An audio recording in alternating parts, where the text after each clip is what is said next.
give you some enemies of the CS that you will take down?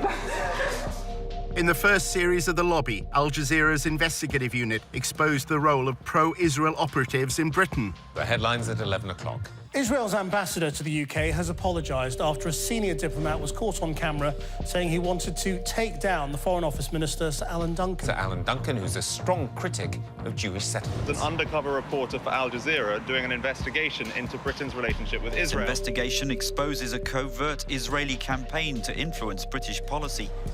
The investigation led to the resignation of Shai Massot, a senior political officer at the Israeli embassy. Mr. Massot is also heard describing the Foreign Secretary Boris Johnson as an idiot.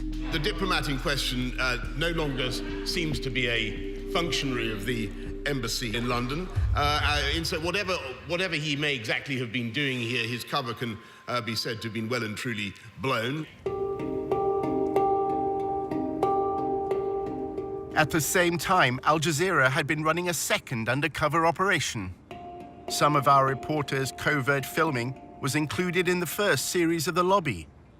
His identity became known. Tony had spent 5 months inside the pro-Israel lobby in the United States. He'd impressed colleagues with his understanding of the Middle East. You have the resourcefulness and the depth, to sort of think strategically about this, whereas most people aren't able to do that. A prominent Jewish online magazine described Tony as the perfect gentleman who became one of the town's best-liked Zionist activists. You did amazing work here. The guys don't stop talking about you. They still talk about you. Tony threw elaborate parties, and apparently anyone interested in telling a story about sinister Israeli influence in America's capital couldn't have asked for a better guest list.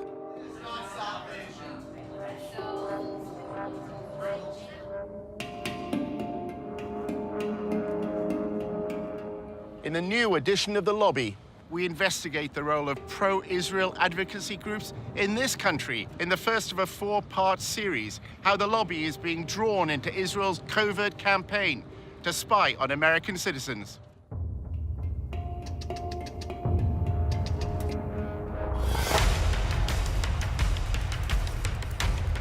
Using an undercover reporter, Al Jazeera's investigative unit infiltrates one of the most powerful lobbies in the world.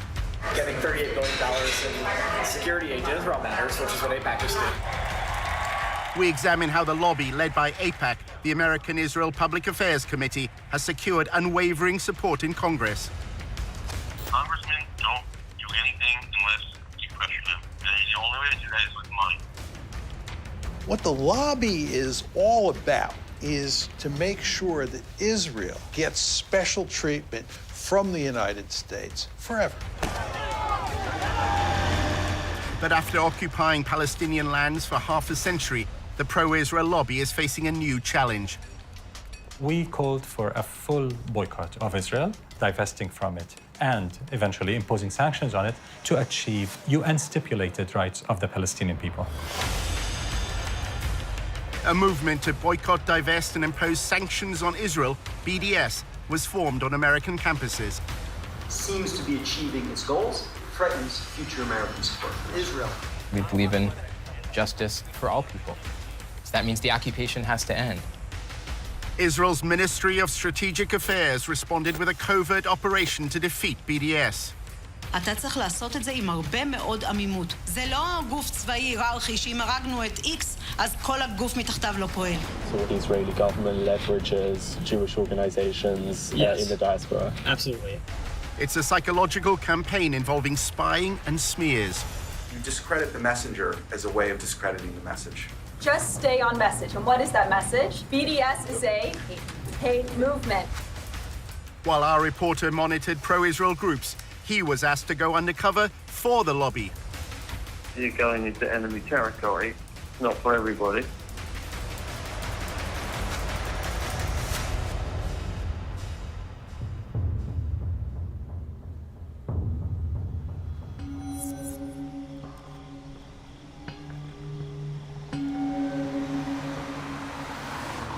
We are a different government working on foreign soil, and we have to be very, very cautious.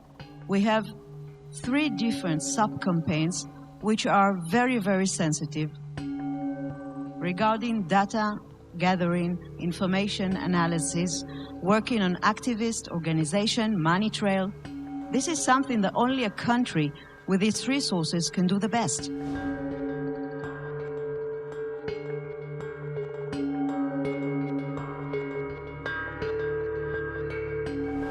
If we want to win, we have to change our ways. We have to think differently. And this is waging a holistic campaign against the other side. Take him out of his comfort zone. Make him be on the defensive. Israel is involved in a secretive influence campaign whose aim is to discredit its challengers in the West. In the Air Force, when you want to win, you have to have aerial superiority. If you want to win a campaign, you must have information superiority. And this is exactly the added value Israel capabilities, technological and otherwise, we can bring to the game, and we are working on that very hard. In the United States, the lobby is working with Israel to spy on American citizens. We're giving them data. For example, one day, Sima's deputy sending me a photo, just a photo in WhatsApp. It's written, boycott Israel on a billboard.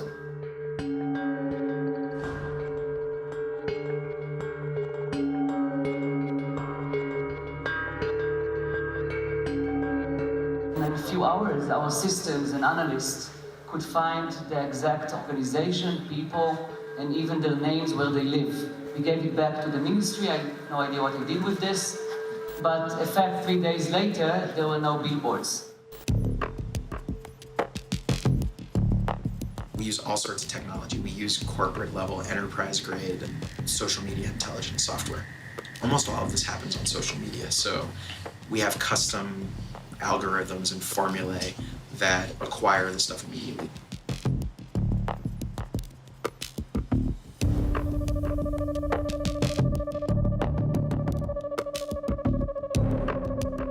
In terms of like information sharing, we did add the Ministry of Strategic Affairs to our operations and intelligence brief, which kind of goes back to how do we get information about what's going on in American college campuses. Generally within about 30 seconds or less of one of these things popping up on campus, whether it's a Facebook event, whether it's the right kind of mention on Twitter, the system picks it up, it goes into a queue and alerts our researchers, and they evaluate it, they tag it, and if it rises to a certain level, we issue early warning alerts to our partners. They operate through subterfuge, and they walk a very thin line between the legal and illegal in what they do in order to gather information and to smear their opponents and just ultimately destroy them.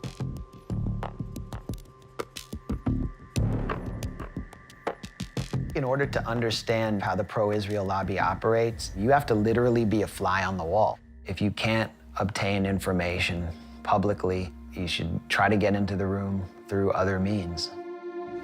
Our undercover reporter, Tony, is British and Jewish and had recently graduated from the University of Oxford. He wrote articles and presented himself as a strong supporter of Israel. In Washington, he attended a course on the Israel-Palestine conflict. I'm from the UK, and I'm just taking a course at Georgetown here over the summer. He networked in the social circles of the pro-Israel lobby. Hi, I'm Rona. I'm Tony. Nice to meet you. Good to see you. I'm good. Good to see you. Hey. After building his profile, Tony was accepted on a training course in pro-Israel advocacy. Welcome to Fuel for Truth DC's second boot camp. Congratulations, everyone, to being accepted. What we're going to do right now is just kind of like introduce ourselves. I'm Daniel. After undergrad, I served in the IDF and the paratroopers for 2 years and worked at AIPAC for a year. One session criticized the UN agency that provides aid for Palestinians. Children are taught in UNRWA Palestinian schools to hate Jews. Another lecture dealt with the international media. Confronting media bias. During the last war, a lot of times videos are circulating of bombed areas or victims, and a lot of it's from Syria, from Iraq 10 years ago, all this stuff. In role-play workshops, they were instructed how to respond to criticism of Israel. Can I have a volunteer? The part-time walls cutting off Palestine. Boycott Israel. Divest from Israel. Sanction companies that do business with Israel. it's kind of odd to call it a wall, given that like 90% of it is a fence. This is a photo. I see a wall. Why can't Israel do more to help, Tony? Our undercover reporter played the role of pro-Israel advocate. Israel's doing a lot to help the Palestinians. I say actually Israel is doing all the best that they can, but it's a tough situation. The businesses in Gaza can't freely send their trucks into Israel to sell their goods. I think you'll find that that's actually a misconception. They do allow their trucks, and what they don't allow is dangerous material. Okay, stop. After the course, Tony was accepted as a volunteer at a pro-Israel communications group called the Israel Project. It's Tony Kleinfeld. Kleinfeld. Like Seinfeld, but with a K on. The Israel Project, known as TIP, describes itself on its promotional videos as a strategic communications group. At TIP, we believe we've found the answer. Israel's enemies have left the battlefield of the Middle East and are now fighting on the battlefield of public opinion. What you have with regard to the United States and Israel is a special relationship that is unprecedented in recorded history. Not simply that the United States gives Israel a tremendous amount of economic aid and diplomatic protection, it gives that aid and protection no matter what, right? It's not conditional. And the Israel Project will go to enormous lengths to achieve that end.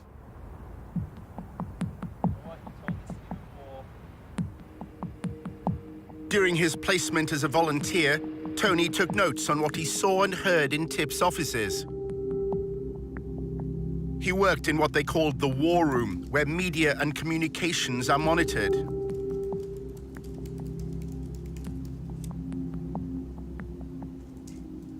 Staff described having contacts at numerous media organizations. Their primary means of influence is by forging friendships with reporters.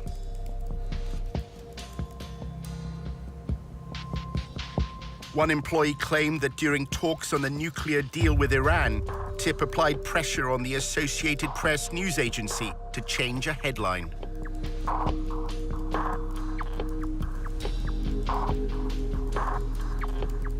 Tony read the Israel Project's annual report, which described TIP's mission as building an echo chamber for pro-Israel information. That means using the media to amplify and repeat TIP's messages, as well as what the report describes as neutralizing undesired narratives. Tony saw one document which claimed that the echo chamber was within their grasp. Weeks before he started, Tony discussed with a senior manager how TIP deals with the media.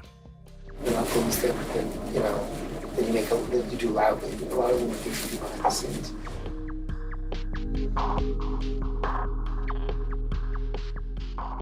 You can get a lot more done by making questions get asked by journalists. And if you create it from multiple directions at the same time through multiple journalists, then you create a kind of sense of crisis. We develop relationships, a lot of alcohol, to get them to trust us. The basically message is on the following. BDS means essentially kind of a hate group targeting Israel. They're anti-peace. We try not to even use the term just because it builds their brand. We just refer to boycotters. The goal is to actually make things happen now and to figure out what are the means of communication to do that. In 2005, Palestinian civil rights groups sought a peaceful means to protest against Israel's occupation. They identified goods from Israel and called for their boycott. The BDS movement was born. BDS adopted a nonviolent strategy because we think it is morally consistent and very effective against an enemy that is extremely powerful militarily. We called for boycotting Israel, divesting from it, and eventually imposing sanctions on it, as was done against apartheid South Africa, to achieve basic Palestinian rights under international law. Free Palestine! Long live! Over the past decade, BDS has grown around the world. By campaigning for Palestinian civil rights in land controlled by Israel, BDS believes it has exposed a deficiency in the moral defense of the Jewish state. BDS is saying that what Israel has to do is treat the Palestinians in its midst the same way it treats Israeli Jews. The problem is that if Israel does that, there are more Palestinians, or there will be more Palestinians inside Greater Israel than there are Jews. And that means that if you had a system where everybody was treated equally and there was one person and one vote, that you would no longer have a Jewish state. The secretive Ministry of Strategic Affairs, based in the Prime Minister's office in Jerusalem, was given a mission: establish a covert campaign to defeat the BDS movement. אנחנו אחראים על המאבק בתופעה, ובמסגרת זו יש לנו 4 רגליים: התראה, הרתעה, התקפה והסברה. אז אני אגיד לך שכשאם אתה רוצה לנצח בניהול מערכה, אתה צריך לעשות את זה עם הרבה מאוד עמימות. כמו שכשעבדתי על סוגיות צבאיות, כמו חיזבאללה, או כספי טרור, או סוריה, או כל מדינה אחרת שאיתה בעבר ניהלתי מערכה מולה כקמן. לא הלכנו ואמרנו לצד השני מה אנחנו מתכוונים לעשות. השארנו אותו בעמימות. Government ministers attacked me in person, one of them threatening BDS leaders with targeted civil assassination, and others threatening to revoke my permanent residency, along other threats. לא מעטים מבין מנהיגי ה-BDS מקיימים קשרים, קשרים כספיים, קשרים ארגוניים, קשרים אחרים, עם גורמים עוינים למדינת ישראל. תפקידנו, באמצעות הפעלת המודיעין, לחשוף את הקשרים האלה, ובהחלט באמצעות החשיפה הזאת, גם לדעת לפעול נגדם, לבודד אותם, גם להעביר מידע לאותם גורמים מודיעיניים בעולם וגורמים אחרים. ישראל חייבת לבצע סיכול אזרחי ממוקד במנהיגות ומול פעילי ה-BDS. The campaign includes monitoring the activities of American students. אנחנו עכשיו למשל נמצאים בתהליך שלם של ליצור תמונה כוללת על הקמפוסים. אם אתה רוצה לנצח תופעה, אתה צריך לדעת להיות עליה בעליונות במידע וידע.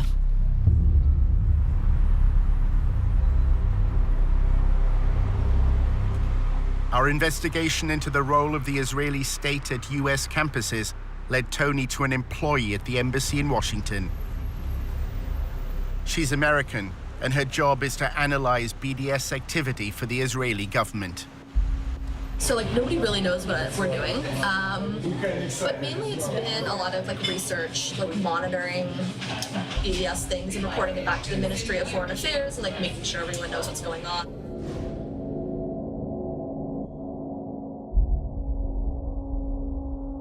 They need a lot of research done and stuff like that. When they talk about it in Knesset, usually I've contributed to what the background information is.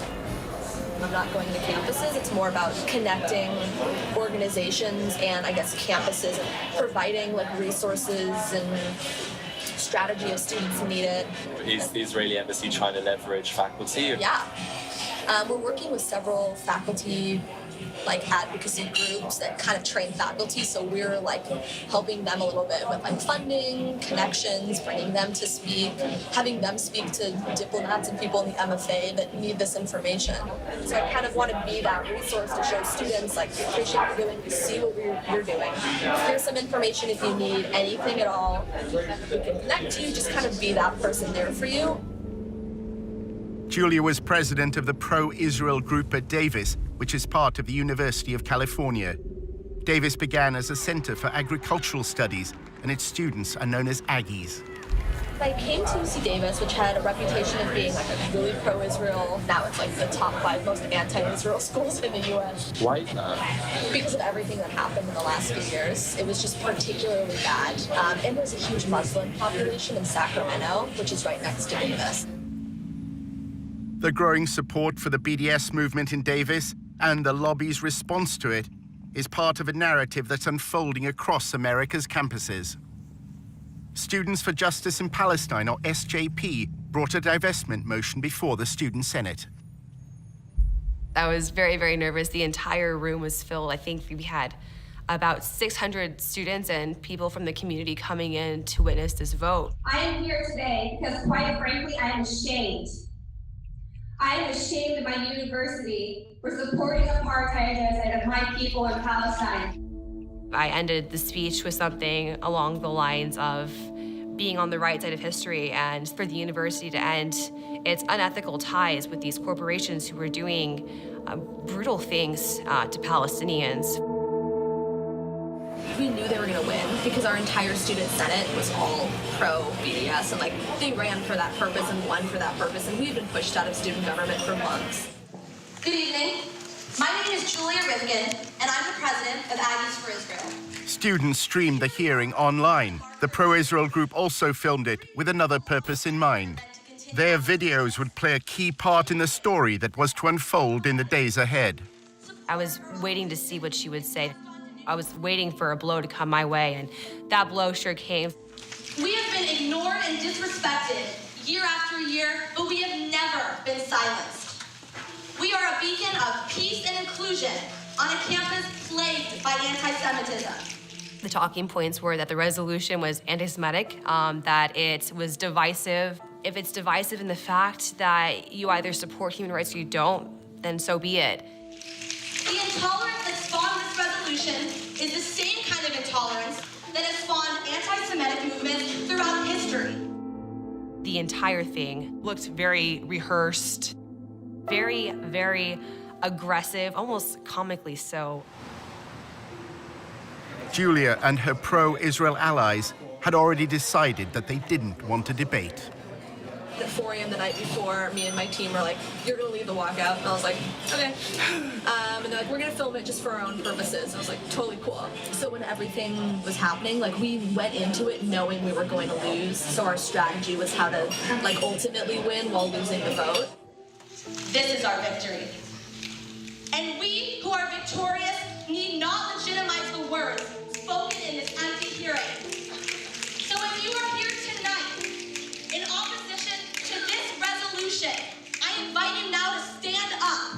Really, stand up. And join me in walking out of this room. That was a wowing moment. To have them just stand up, everyone just kind of was like, what's going on? It was very shocking.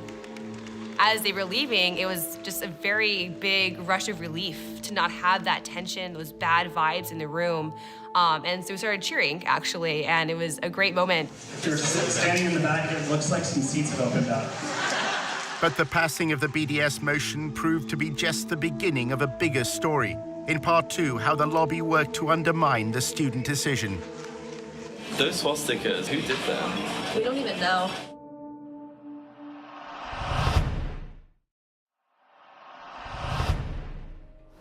Hi. Hello.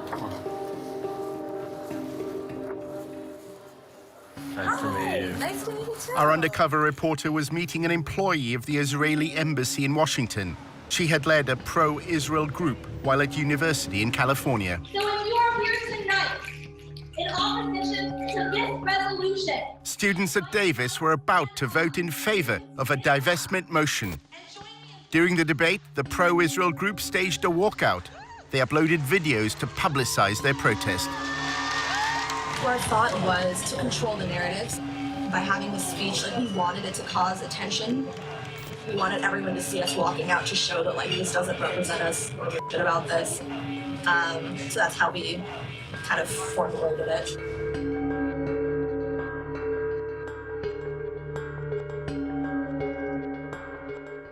That day, all of us released like 50 op-eds in major news sources so that when people made a hashtag and like a whole thing trending, so when people opened their Facebooks, it wouldn't be them celebrating their victory, it'd be us sharing our stories. Once it blew up, then random people, like the Huffington Post contacted me and was like, do you have anything to say? And I was like, conveniently, I wrote an op-ed 2 weeks ago just in case.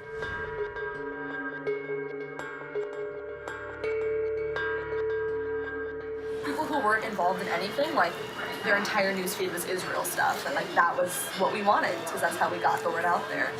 How do you delegitimize the other side? Delegitimizing them. Kind of through that lens of taking over and like making them sound crazy at their game. The student senator who's Muslim made a Facebook status saying like Israel will fall, like Sharia law is taking over Davis, like we love Hamas, like that kind of status. So that happened. We had been called terrorists and told that we were Hamas sympathizers, that we want to bring Sharia law to campus and things like that. Hi everyone, my name is Azka Fayaz. I'm a second-year political science major. Azka Fayaz was a committed BDS activist and claims that pro-Israel students repeatedly tried to link her to political violence. They just came up to me and said, "You're a terrorist. Are you a terrorist? You're gonna bring, terrorism to the student government," and things of that nature. And vote smart. I know her. It was ironic. She was directly making a joke of that. When I saw it, though, given the climate at the time, I did grow concerned. People who were involved, they were like, "Hey, there's actually a lot of negative postings on social media. They're sharing your picture and the cover photo with your caption. It's turning really ugly." That caption was reposted and retweeted over and over and over again. I knew that something big was sort of going to happen. Pro-Israel students were taunted by pro-Hamas students after an anti-Israel vote passed on campus. Listen and watch.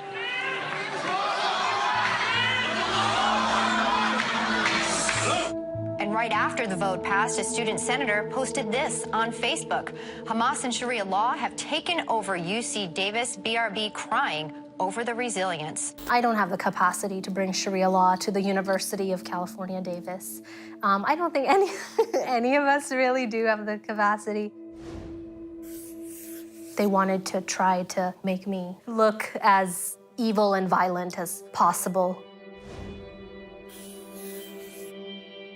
How can we use their words out of context in such a way that their victory doesn't seem so victorious anymore?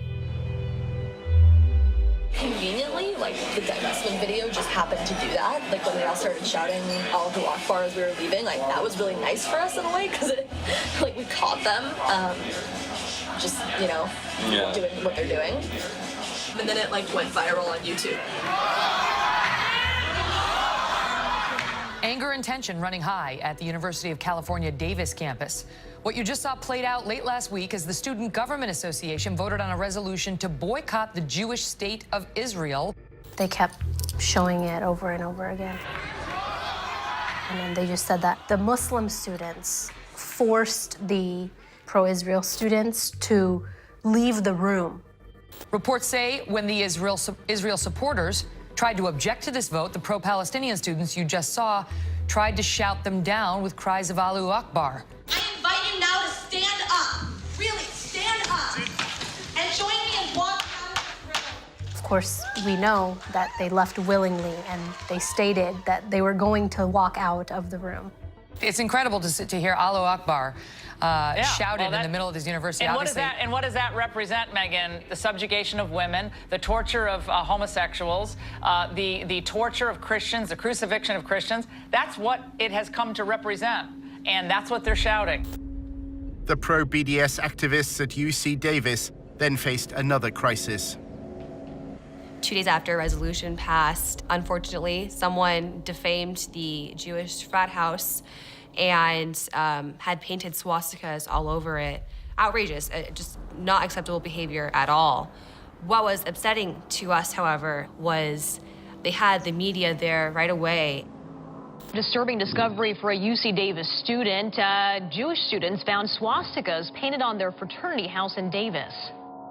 These swastikas were discovered that morning, and around 10 a.m., my best guess, and I believe the news media were there by 11. Pro-Israel students say they feared recent events would lead to this. This week has been sort of a bad week to be Jewish on campus. After years of heated meetings, a student body passed a resolution Thursday urging UC Davis to end any affiliation with companies that support Israel. So this is not out of the blue.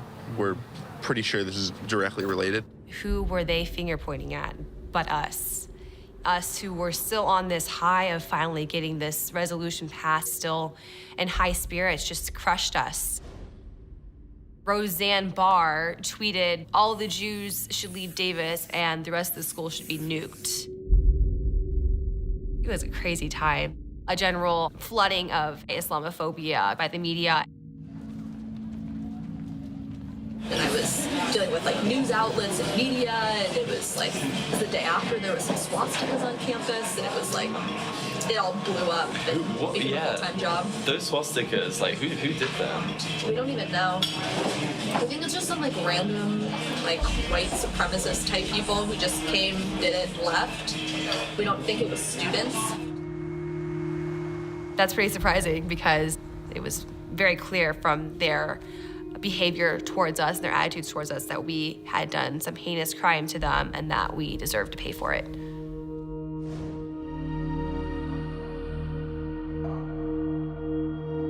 Students who were part of the divestment movement painted swastikas on the fraternity. That's what she was hinting at. That's what she was trying to imply. Why would we act against our interests and do that at a moment when we were, I guess, victorious? The fact that it was just so quickly tossed onto us as those who had done this, it was damaging. It was hugely damaging. That was kind of our strategy. A lot of it was media-based, which is like kind of my interest in media. And I would say that's like 99% of what it means to be successful. That happened. Then there was another swastika. It was just like every day something new was happening, and I had to. It was weird because they won. Yeah. So you'd think if they would win, why would they do Exactly. that? Yeah, it's interesting. So, well, that was kind of our whole strategy. Is we knew they were going to win. Were you in touch with the embassy, or were you in touch with like any groups? Pretty much all of the groups. Not the embassy. I guess our consulate. As well as the Israeli consulate in San Francisco, Julia's anti-BDS campaign had the guidance of several pro-Israel lobby groups. Stand With Us helped us a little bit in terms of actual research on the speech. They gave us some like legal research type stuff. I'm always biased and want to work with AIPAC, so they kind of helped for like moral support. And David Project helped us a little bit. It was more help like gaining contacts in like the media world. I guess we needed money to pay for somebody to film the speech. Like we had a Davis Faculty for Israel group, and like they were hugely helpful to us. They would, because some of them were retired lawyers, so they'd write legal documents for us. They knew the administration, they were tenured, they had pull.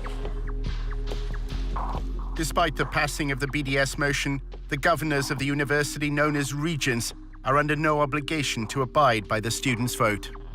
As for that resolution to boycott Israel, well, UC Regents issued a statement saying they will not even entertain the idea. After looking back on everything, I feel a little creepy because of what happened after the vote. People that were affiliated with the group just were smeared and had to deal with these very personal crises of the world calling us terrorists and the world thinking that we were this spiteful hate group. It's pretty unequivocal how organized they were, how brutal and ruthless that narrative was, and how it affected us in the end. Back in Washington, our undercover reporter was attending the annual conference of the Israeli-American Council.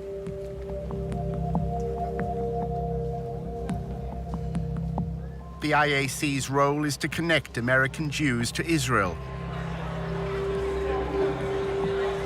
This year, combating BDS was top of the agenda. I think we need to worry. The polling isn't good, and all of you probably know it. If you look at the polls, the younger you get on the demographic scales, the lower support for Israel is.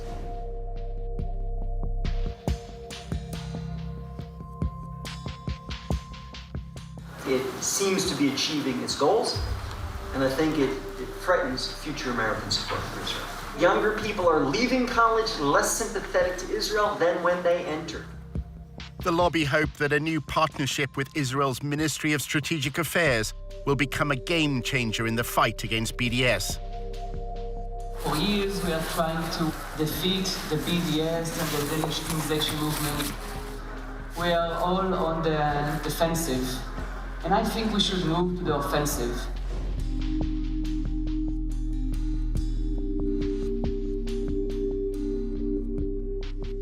Using especially cyber and internet tools to try and defeat this ugly movement.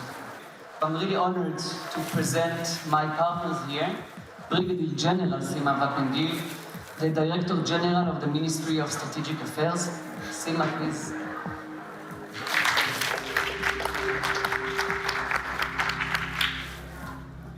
The fact that the Israeli government decided to be a key player means a lot, because we can bring themes that usually are not existing in NGOs or civilian entities that are now enrolled in this theme.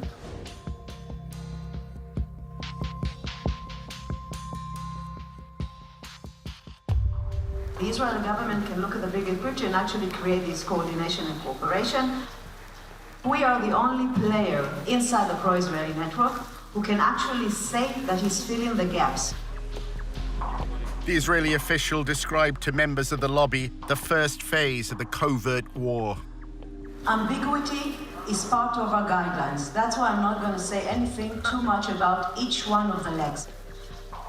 The first one is intel, intelligence, or data, or information.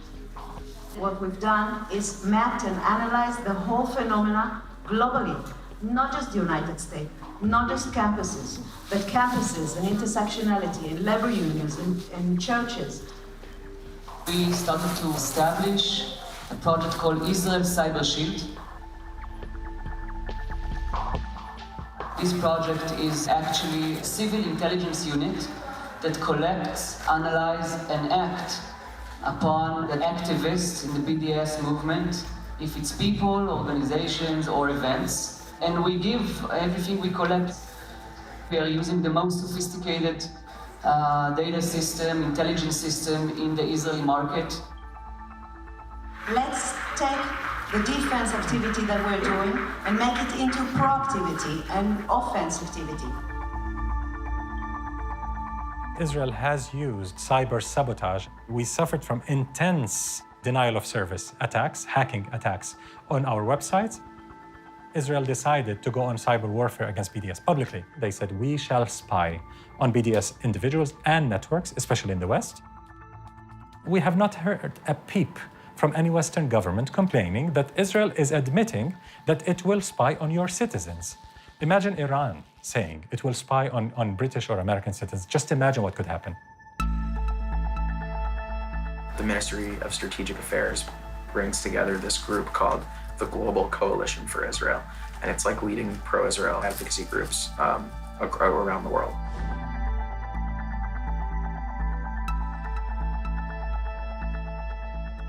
My view and the view of Israel's Ministry of Strategic Affairs, which we coordinate with sometimes, we communicate with sometimes, is like Europe is lost and it's basically over. And like they're turning a lot of attention now to the US because they feel we're on your path. Can I join these? I'd love to. I don't know if you'd let me. But it's like a pretty sensitive conversation, but it's going well. If China was doing this, if Iran was doing it, if Russia was doing it, there would be uproar. You would have Congress going after them, you would have hearings, you would have prosecutions. The question is, how does Israel get away with this? It's modeled on General Stanley McChrystal's counterinsurgency strategy in Iraq. We've copied a lot from that strategy that has been working really well for us, actually. And one of the pieces is this operations and intelligence brief. We're using social media intelligence, a tool called Radian 6. We're phasing that out over the next year, and we're bringing on more sophisticated technology that was developed in Israel. An American should not be spied on by a foreign government that is able to access all this information and possibly undermine their ability to exercise their democratic rights in this country. So we're not dealing with amateurs. This is not an amateur work. We're dealing with a government that have a ministry at a ministerial level engaged in the systematic targeting of activists outside of its sovereign borders. The only way it's going to stop is if somebody in the government points out this is illegal and we're not going to tolerate it. And if we do tolerate it, other countries are going to do it as well. There's a company called Sensus, S-E-N-S-U-S. It's like very pricey though, We had to raise like hundreds of thousands of dollars just for it. It's gonna increase our discovery rate. We're discovering just about everything we need. It's also going to bring new sources online that we weren't able to access in an automated fashion, like message boards. And we have ways to crawl message boards right now and to monitor them, but it's like disconnected from the event and activity discovery mechanism, so that we want that system to be all integrated. So we just signed the contract yesterday for them to start that work. They actually already started it. Good friends in Israel that are helping us with that. You would think that since the United States has this special relationship with Israel and gives it so much largesse and protects it diplomatically at every turn and gives this assistance unconditionally, that the Israelis would do less spying here than other countries do. But on the contrary, what we see is that the Israelis are probably at the top of the list when it comes to foreign countries spying inside the United States. Our investigation into Israel's covert war against BDS led Tony back to Julia Rifkind. She's American, and her full-time job at the Israeli embassy is monitoring BDS. She summed up a typical day at the office. Gathering intel, reporting back to Israel. That's a lot of what I do. Is report back to the Ministry of Foreign Affairs, Ministry of Strategic Affairs, and make sure they have the right information. It's in Knesset of what's going on here. So that's why I do a lot of reporting. I talk to people from tons of organizations, just trying to get the information that I could to report back and kind of just talk through some of the issues with those people, see what their plan was, tell them maybe some ideas we've had, give them our support. Behind the scenes way. Wow, it just looks like the state of Israel is employing little spies, and you can't take a breath without Israel hearing about it. Julia spoke about her former days as a student. While at UC Davis, she was also an activist with AIPAC. The training she received from the most powerful arm of the pro-Israel lobby left its mark. I can immediately tell when meeting with somebody where they were trying to be. The way that I talk about stuff, obviously I'm an AIPAC training camp. I'm just activist the way they call it. So I can tell when somebody's on Stand With Us or David Project or ICC or Hasbara, Canberra, ZOA. I can kind of tell. She's been trained really well.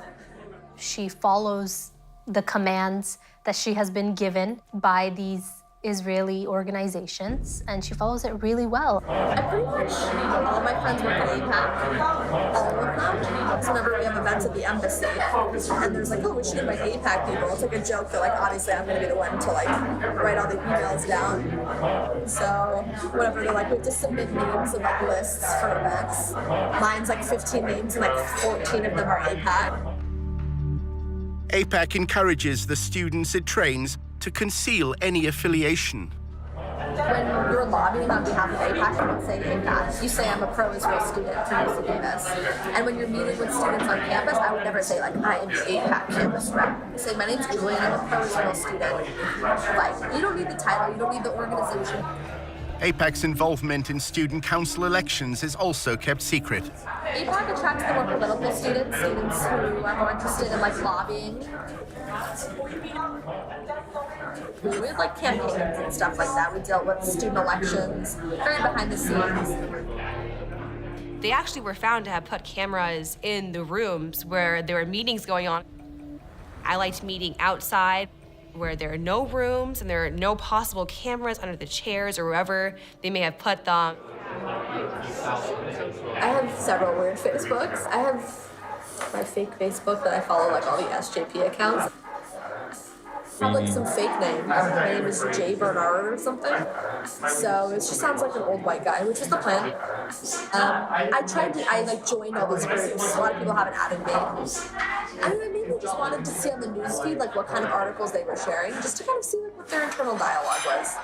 Every single event that I put on, you would have these pro-Israel groups coming out before our guests even got there with their cameras, videotaping. Julia has no contact with her handlers in Israel. She writes her intelligence briefs and awaits their instructions. I write a report that I give to my boss, who translates it. 'Cause it's really weird. We don't like talk to them on the phone or like email or whatever. There's like a special like server that's like really secure that I don't have access to because I'm an American. You have to have like clearance to access the server. It's called cables. It's not even necessarily in Hebrew. It's like literally cables. I've seen it. It looks really bizarre. So I write reports that my boss translates into the cables and sends them, and then they'll send something back, and he'll translate it and tell me what I need to do. If she believes it's spying on activists to suppress a free speech movement, then, you know, peace be to her. And I hope she feels good sleeping at night being on that side of things.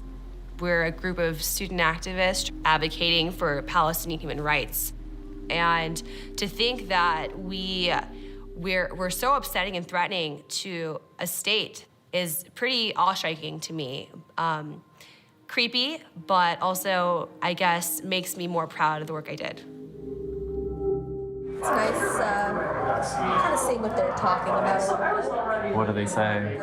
They don't talk about like our side at all, which is disappointing because it would be like nice to do the drama. But it's mainly them sharing their like videos, their like AJ Plus videos on Al Jazeera. What do you think about Al Jazeera? It sucks because they have a lot of interesting like liberal videos, which I'm like, wow, like that's amazing to hear about that human rights issue, and hear about that like sexism situation or whatever. And they'll show like why Israel is an apartheid state. And you're like, ooh, like not anymore. So that's what's annoying is that it gets, you know, tied to all those causes. It's hard to be liberal.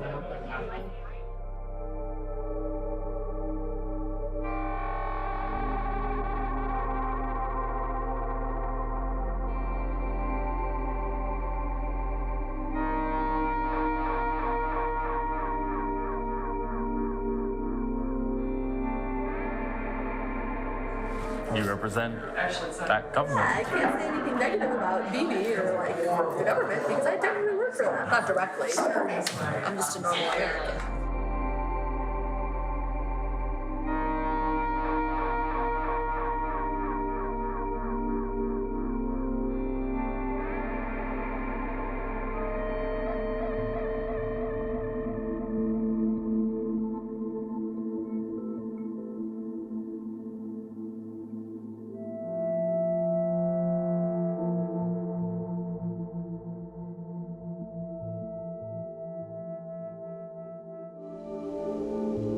In episode 2, Tony discovers how the lobby raises funds for congressmen. Basically, they hand him an envelope with 20 credit card numbers. For all the legal reasons, it's just people pool their money. Handing over $250,000. That buys a lawmaker. And how a row over anti-Semitism swept through the University of Tennessee. You have to show that they're racist hate groups and to consistently portray them that way.